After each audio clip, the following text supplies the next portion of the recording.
नमस्कार, अस्सलाम वालेकुम, सत श्री अकाल, जय झूलेलाल। मैं हूं जी प्रेम अटलानी और आप देख रहे हैं हालात हाजरा का प्रोग्राम। हकीकत ये है। इब्तिदा में आपसे दरख्वास्त है, चैनल ज़रूर सब्सक्राइब करें। नाजरीन, हिंदुस्तान के बरामदात के जो आदाद व शुमार आए हैं अभी, उससे ये पता चलता है कम से कम हिंदुस्तान से आईफोन के यानी एप्पल कंप्यूटर्स की जो मोबाइल फ़ोन है, स्मार्टफोन है, उसकी जो एक्सपोर्ट्स है वो $1 बिलियन से तजावुज़ कर गई है। और वैसे तो सभी मिलाकर तकरीबन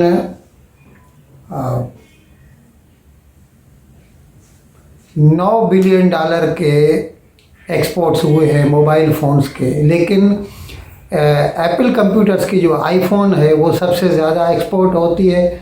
उसके बाद दूसरे नंबर पर आती है सैमसंग की फ़ोन्स, जो कोरिया की कंपनी है।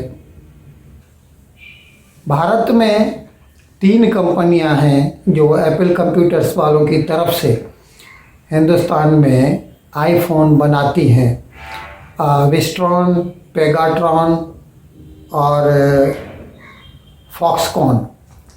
फॉक्सकॉन की ही कंपनी थी चीन में, जहां पर हड़ताल हो गई थी क्योंकि चीन की गवर्नमेंट ने जो ज़ीरो टॉलरेंस वाला उसूल लगाकर लॉकडाउन कर दिया था, और जिसकी वजह से हिंदुस्तान को फ़ायदा हो गया कि ज़्यादातर एप्पल कंप्यूटर्स वालों ने वहां से शिफ्ट कर दी कि हिंदुस्तान में बनना शुरू हो जाए। और इधर ये क्या है कि दोनों तरफ से फ़ायदा हो गया हिंदुस्तान का। एक तो हिंदुस्तान ने क्या किया कि एक स्कीम निकाली जिसको बोलते हैं PLI यानी प्रोडक्शन लिंक्ड इंसेंटिव। उसमें अलग अलग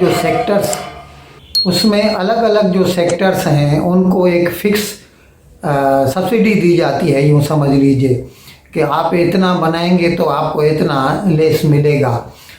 तो उसकी वजह से, और उधर चीन में जो ज़ीरो टॉलरेंस वाली उन्होंने पॉलिसी एडॉप्ट की, तो उसकी वजह से चीन से ज़्यादातर मोबाइल फ़ोन जो है ना मैन्युफैक्चर वो शिफ्ट होकर हिंदुस्तान आ गया।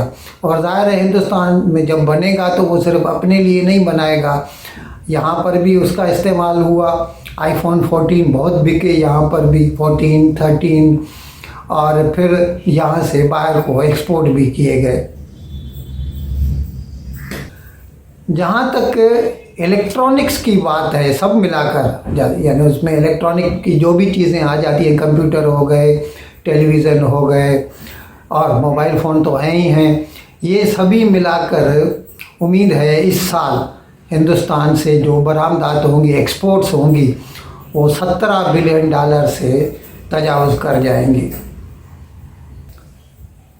नाजरीन, है ना ये एक बड़ी पैराडॉक्स, यानी यूँ कह दीजिए, उर्दू में कहते हैं है एक मुअम्मा न समझने का न समझाने का।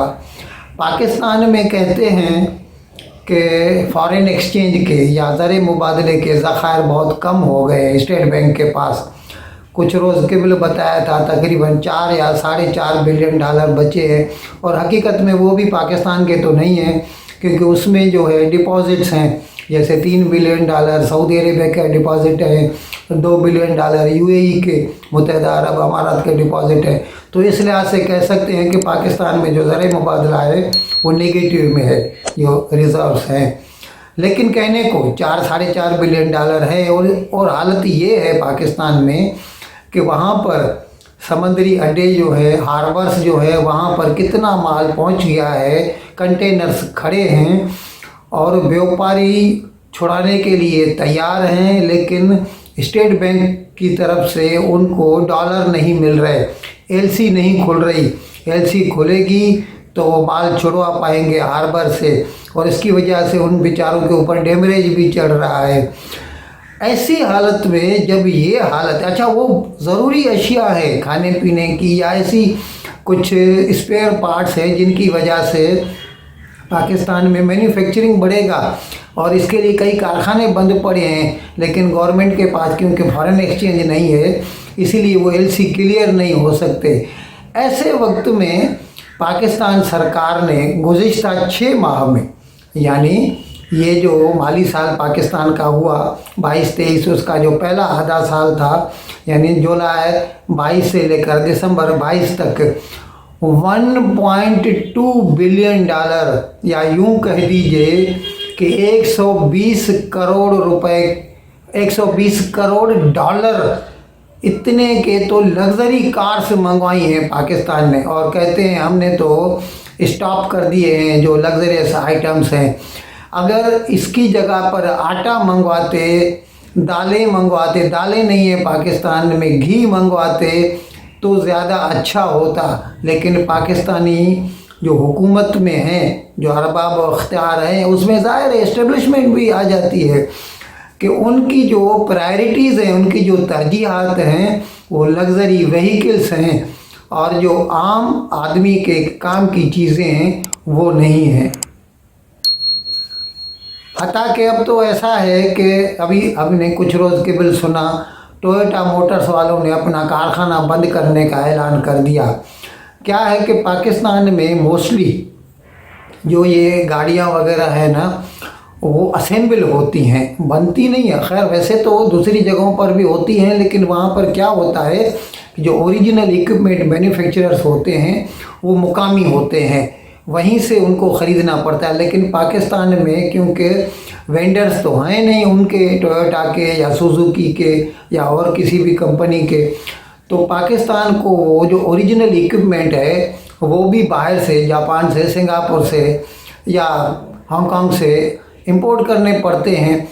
अभी वो क्योंकि इंपोर्ट नहीं कर सकते क्योंकि डॉलर नहीं है स्टेट बैंक के पास, तो टोयोटा वालों ने अभी उनके पास वो क्या है, CKDs कम्प्लीटली नॉकडाउन किट आते हैं, यानी वो टुकड़े टुकड़े होकर आती है वहाँ से, और फिर वो उसको पाकिस्तान में असेंबल किया जाता है। अब क्योंकि वो छुड़वा नहीं सकते वो जो CKD किट्स हैं उनके, इसी की वजह से टोयोटा ने अपना कारखाना बंद कर दिया। ऐसे में अगर पाकिस्तान 1.2 बिलियन डॉलर की लग्जरी, अभी लग्जरी कारों में तो ज़ाहिर है वो तो फिर मर्सिडीज़ होगी, BMW होगी या कैडिलैक होगी, रोल्स रॉयस होगी, ऐसे बड़े बड़े लोग जो हैं वो वज़रा होंगे या जनरल हो गए, और मेजर जनरल हो गए, 2 स्टार 3 स्टार 4 स्टार, उनके लिए लेते होंगे। तो ये है पाकिस्तान की तरजीहात। नाज़रीन, ये सब ऐसे वक्त में हो रहा है जब पाकिस्तान में जो अफरात ज़र या शराब महंगाई या रेट ऑफ इन्फ्लेशन 32% तक पहुंच गया है, और ऐसे वक्त में पाकिस्तान जो है वो गैर ज़रूरी अशिया के इंपोर्ट पर जो कीमती उनका ज़र मुबादला है, फॉरेन एक्सचेंज है, वो ख़र्चा कर रहा है। अच्छा, पाकिस्तान की जो प्रायोरिटीज़ हैं, अभी जैसे ये हमने अब लग्जरी व्हीकल बताया, उसके अलावा उनकी जो प्रायोरिटीज़ हैं वो है, अभी पाकिस्तान के नेशनल असेंबली ने अभी कुछ रोज़ कबल एक कानून पास किया है। उसमें जो ब्लास्फेमी लॉ है उसको उन्होंने अमेंड करके, पहले उसमें 3 साल की सज़ा थी, उसको अमेंड करके 10 साल की सज़ा कर दी है। तो ये है पाकिस्तान की जो हुकूमत है, पाकिस्तान के जो पार्लियामेंट के नुमाइंदे हैं, उनकी प्रायोरिटीज़ में मुल्क को इस्लाम का अफीम पिलाना है। उनको आटा चाहिए, आटा नहीं मिलेगा, उनको घी चाहिए, घी नहीं मिलेगा, उनको दवाएं चाहिए, दवाएं नहीं मिलेगी। हालत ये है कि आटे की जो लाइन लगती है, लोग मर जाते हैं लाइन में खड़े खड़े, लेकिन उनको लग्जरी व्हीकल्स चाहिए, और उनको ऐसे कानून बनाने हैं जिससे ब्लास्फेमी लॉ के जो है सज़ा बढ़ानी है। जैसे अगर सज़ा बढ़ा दी जाएगी तो आम पाकिस्तानी का पेट भर जाएगा। और इसके अलावा जो दूसरी तरजीहात हैं पाकिस्तान की, हमेशा से रही हैं, कोई आज की बात नहीं है, इसमें कोई भी फ़र्क नहीं पड़ता, हुकूमत इमरान खान की हो, नवाज़ शरीफ की हो, शहबाज शरीफ की हो, आसिफ जरदारी की हो, सब लोग एक ही ज़ुबान बोलते हैं। उनको सिर्फ़ और सिर्फ कश्मीर चाहिए, इस्लाम चाहिए, लोगों के लिए आटा नहीं चाहिए, लोगों के लिए सब्ज़ी नहीं चाहिए, लोगों के लिए गोश्त नहीं चाहिए, लोगों के लिए तेल नहीं चाहिए। लोग चाहे बाढ़ में, उनके लिए ये कानून, अच्छा ये यूनानिमसली पास किया गया है ये कानून, ये जो ब्लास्फेमी लॉ में जो अमेंडमेंट लाई गई है, उस वहाँ पर कोई भी झगड़ा नहीं है, पीटीआई हो या नून लीग हो, सब एक ही ज़ुबान बोलते हैं। उनको ऐसा लगता है कि पाकिस्तानी अवाम को अगर हम ब्लास्फेमी लॉ में तब्दीली करेंगे, अच्छा इससे और क्या होता है कि फ़िरका वारियत बढ़ती है। जो पाकिस्तान में ज़ाहिर है अक्सरियत सुन्नी लोगों की है, और उन सुन्नी लोगों में भी वहाँ भी किस्म के सऊदी अरेबिया की वजह से बढ़ते ही जा रहे हैं। और ऐसे लोग जो हैं, जब भी फिर वो उनको कोई भी बहाना मिल जाए तो फिर आए दिन आप देख लेते हैं, जैसे पिछले साल सियालकोट में एक श्रीलंका का जो बंदा था, मैनेजर था एक स्पोर्ट्स कंपनी का, उसको लोगों ने ज़िंदा जला दिया था, एक मफरूज़ा इल्ज़ाम लगाकर उसके ऊपर। ऐसे वक्त में पाकिस्तान की तरजीहात ये हैं कि वो ब्लास्फेमी लॉ में चेंज ला रहा है, लेकिन जो ज़रूरियात ज़िंदगी हैं पाकिस्तानी अवाम की, उनकी तरफ से आंखें मूंदे बैठे हुए हैं। नाज़रीन, जैसा कि परवेज़ इलाही को डर था और वो नहीं चाहते थे, वैसा ही नून लीग ने करके दिखा दिया। उन्होंने पंजाब का जो निगरान वज़ीर आला है, वही साहब जो उनको नहीं चाहिए था, मोहसिन नकवी, उसको अपॉइंट कर दिया। और कल शाम को उसको 9 बजे से पहले अपॉइंट करता, 9 बजे से पहले उन्होंने उसको अपॉइंट कर दिया और 1-1.5 घंटे में उससे हलफ भी दिलवाया गया। अभी वो पंजाब का, पाकिस्तान के पंजाब का निगरान वज़ीर आला बन गया है। अब उसकी निगरानी में पंजाब के इंतखाबात होंगे। अब ये बात जैसे ही मंजर आम पर आई, परवेज़ इलाही और इमरान खान चिल्ला उठे, हमें ये नहीं चाहिए, हम इसके ख़िलाफ़ एहतजाज करेंगे, हम सुप्रीम कोर्ट में जाएंगे, हम किसी भी तौर पर मोहसिन नकवी को वज़ीर आला बनने नहीं देंगे। लेकिन वो तो बन चुका है।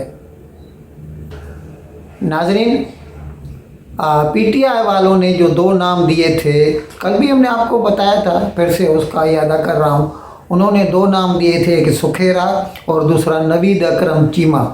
उन दोनों को हमने उनके असबाब कल बताए थे क्यों उनको अपॉइंट नहीं कर सकते। एक तो पब्लिक सर्विस कमीशन से अभी रिटायर हुए और दूसरे के ऊपर जो है अलग से इल्ज़ामात हैं।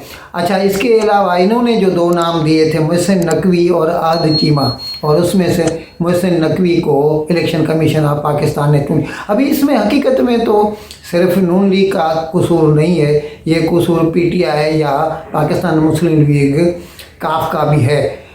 इससे पहले जब भी उन्होंने 3 नाम दोनों ने दिए थे, तो स्पीकर का काम था कि उनसे बातचीत करके किसी एक नाम पर इत्तेफाक करवा लेते। अभी वो क्योंकि इत्तेफाक नहीं करवा सके, तो जैसा कॉन्स्टिट्यूशन में लिखा है, it is as per constitution of Pakistan 1973, कि वो फिर मामला जाता है सीधा ईसीपी के पास, इलेक्शन कमीशन के पास, और इलेक्शन कमीशन को भी एक फ़िक्स टाइम फ्रेम में वो फैसला करना पड़ता है, और वो रात को 10 बजे तक उनको ये फैसला करना, कल तक, और उन्होंने ये फैसला कर लिया। और मोहसिन नकवी को, अच्छा जहाँ तक हमें इल्म हुआ है कि वो भी परवेज़ इलाही के भांजे हैं, लेकिन क्या है कि ये जो चौधरी ख़ानदान है गुजरात का, वो आपस में ही बटा हुआ है। अब कह तो ऐसे रहे हैं कि ये जो मोहसिन नकवी है वो चौधरी शुजात हुसैन के ज़्यादा करीब है बनिस्बत चौधरी परवेज़ इलाही के, इसीलिए शायद चौधरी परवेज़ इलाही को वो पसंद नहीं है और वो चाहते हैं कि मोहसिन नकवी अबूरी वज़ीर आला न बनते तो अच्छा होता। इन अल्फाज के साथ मैं आज का प्रोग्राम ख़त्म करने की आपसे इजाज़त चाहता हूँ, लेकिन विदाई लेने से पहले एक मरतबा फिर आपसे मेरी दरख्वास्त है कि जिस किसी साहब या साहबा ने अब तक हमारे इस चैनल को सब्सक्राइब नहीं किया, अज़राए करम इसको जल्द से जल्द सब्सक्राइब करें, प्रोग्राम को लाइक करें, शेयर करें और घंटी का बटन दबाना न भूलें। बहुत बहुत शुक्रिया। खुदा हाफिज़।